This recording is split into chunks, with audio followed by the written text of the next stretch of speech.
Okay, remember that they're changing my voice. So as I was saying in the last video, Donald Trump was mocking the far left protesters who were protesting the capture of Maduro. And Maduro is this president who's, he's apparently the former president, right? There's an interim president right now, the vice president in Venezuela. And a lot of people have been saying it's about the oil. And so as he's mocking them, he made this kind of posture, okay, where he's like pretending to pray and he's looking up, at the sky and he's mocking it. Now, this came after I made several videos where I was saying that, because of what he's doing, because he's not ending gang stalking, because he's doing things aimed at me, not because of Venezuela, okay? I don't know that much about Venezuela. I'm not very much involved in that kind of controversy. But because of what he was doing to me, because he won't pass an executive order as the commander-in-chief of America to end the targeting of me and to compensate me and so on and so forth, I brought up that him and everyone else responsible, okay, according to their deeds, we're going to face eternal punishment on their souls. And so I took that as an insult to God and I. Now, I don't know how much his brain is hacked. He often has a mind control look in his eyes. I don't think that he keeps track of what's going on here super tough. But I find it offensive. I'm supposed to be one nation under God. I'm supposed to have my rights. And they provoke me. And they try to get me to, insult the president. And they try to get me to be worked up so they can use something I say against me. And that's wrong. That's not how it's supposed to be. I'm a man of honor. I fight the good fight of faith. I fight for honor. And I fight to honor God. As it says in John 5. The one who honors the Son honors the Father. So I must honor God and myself in that order. And so, I took that kind of to heart to some degree. I find it really unfortunate that he chose to mock the idea of praying to God to get at these protesters who's sticking up for this socialist leader, communist leader, what have you. Now, it's important to note that the controversy is very much about oil, which goes back to the Christos, meaning the anointed one, anointed with oil.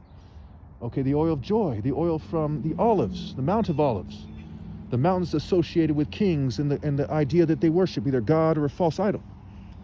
And so Christ returning on the Mount of Olives is Christ returning to the process of worshiping God in a very profound way, like the receiving the Ten Commandments, right? And you see in the Bible it talks about Mount Sinai, Mount Zion, Mount Horeb, and there's, I think, Mount Zaphon for the Canaanites, right? If I'm not mistaken here. And that's their kind of pagan mountain. Now in Galatians 4, it says Jerusalem in the sky is our mother. And Jerusalem in this world is lost in sin. And Paul compared it to Sarah versus Hagar.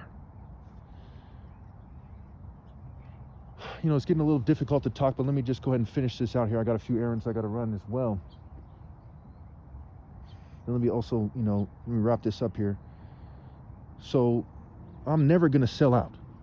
You have to make the distinction between being a man of God who's actually anointed and being some kind of worm, some kind of corporate dog who's trying to get him to betray God, who's messing with his eyes, right? They're messing my vision up. I don't know how much permanent damage I've endured over the course of this, even the course of the last, 10 days or so since I've been here. I think my flight was on the 29th of last year.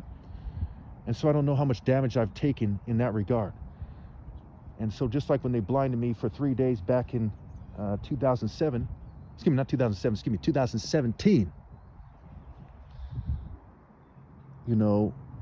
they did permanent damage, right? My body's still messed up from when I was crippled during that time for several days. Now, so we look at the timeline here. Look at the timeline since I started making videos in 2009. I've been manning up every step of the way, or they've been acting like bitches. They've been acting like cowards. They've been disgracing themselves. Even if you're not aware of what's going on here and you look at America, the timeline in the last 17 years or so is sick and evil. Obama in his second term failed miserably. Didn't do so great in his first term either. Biden failed. Trump in his first term failed. Trump in his second term failed. Well, actually went Trump, Biden, Trump. We see America has been failing miserably. And a lot of it is it's run by fraternities. Whenever fraternities try to put themselves above people, it's a sick joke. It's like the movie Scary Movie, The Revenge of the Nerds, American Pie. These kind of bitches shouldn't be ruling over serious people. And psychopaths who are like Zangief from Street Fighter 2, Freddy Krueger, you know, the Red Skull from Captain America, they shouldn't be ruling over people either. Penguin, Riddler, Joker types, sick fucks, Lex Luthor types. And I cite these guys quite often, these characters, to help you understand that this is real. I don't want to cite new characters and you have to look them up all the time. So people that you might know by now, if for nothing else, if you've been watching my videos and you've heard me reference these people and you looked them up, right? So let me briefly touch on what happened when I left the Friday. I think we left to the hotel on Friday and we got on the plane on Monday or something like this, right? So basically I had told my parents for years, hey, prepare to leave, incrementally move out, what have you. They didn't listen to me. And my older brother threw like a fit. I've covered this in my videos before. He threw a fit and he was very angry at me. He confronted me. We had a lot of drama in my house. And he decided that he wanted to separate me from me completely. He didn't say why, but it has to do with me being targeted, me refusing to be a Satanist, because he basically has committed to the satanic path. I haven't. And he was especially unhappy about the fact that I'm the middle brother, right? He's the older brother. And that I've proven that I'm Christ and there's nothing he could say. He feels very embarrassed about that. Sometimes he bows his head and he feels bad, and other times he acts up really angry. And God doesn't expect me to not tell the truth about this because people don't know how to take it like a man. That's ridiculous. Because people are getting their brains hacked by some kind of frat punks. That's ridiculous. So I tell the truth about it. I stand my ground. I stand my ground against everybody on the planet at the same time, as Satan leads the world astray, and as I man up. Now, at the same time, not everyone is out to get me super tough. But anyway, so I had to leave a lot of my stuff out in the rain. They hired some people to help them move out quickly, right?